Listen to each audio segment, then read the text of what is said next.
1989 का साल एक ऐसा मोमेंट था जो दुनिया की हिस्ट्री में हमेशा याद रखा जाएगा। एक दीवार जो सिर्फ कंक्रीट की नहीं थी, बल्कि आइडियोलॉजी और फ्रीडम के बीच एक बैरियर थी, वो गिर गई। यहाँ बात हो रही है बर्लिन वॉल की। चलो पहले समझते हैं बर्लिन वॉल था क्या और क्यों बनाया गया था। वर्ल्ड वॉर टू के बाद जर्मनी को दो पार्ट्स में डिवाइड कर दिया गया। वेस्ट जर्मनी जो कैपिटलिस्ट था और एलीट पावर्स के अंडर था, ईस्ट जर्मनी जो कम्युनिस्ट था और सोवियत यूनियन के कंट्रोल में था। बर्लिन जो कैपिटल सिटी थी वो भी दो हिस्सों में बंद थी। 1961 में ईस्ट जर्मनी की गवर्नमेंट ने एक वॉल बनाई, बर्लिन वॉल, ताकि लोग वेस्ट बर्लिन ना जा सकें। यह वॉल फ्रीडम का डोर बंद कर रही थी।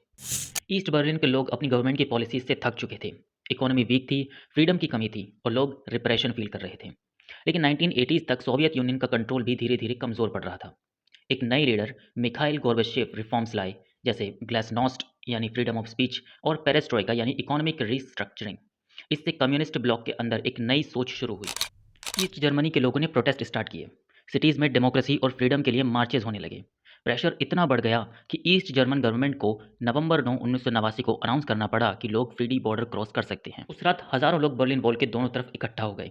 कुछ लोग वॉल पे चढ़ गए, कुछ ने हैमर लेकर इसे तोड़ना शुरू कर दिया। ये मोमेंट था फ्रीडम का, यूनिटी का और एक नई जर्मनी का।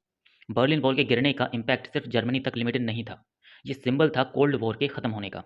1990 में जर्मनी रीयूनिफाई हुआ और पूरा यूरोप एक नए फ्यूचर की तरफ बढ़ा। बर्लिन वॉल का गिरना हमें यह सीख देता है कि चाहे सिस्टम कितना भी ऑपरेसिव हो, जब लोग एक साथ मिलकर अपने राइट्स के लिए खड़े होते हैं, तो कोई भी दीवार उन्हें रोक नहीं सकती। ये है एक स्टोरी जो सिर्फ एक वॉल के गिरने की नहीं, बल्कि ह्यूमैनिटी की जीत की है।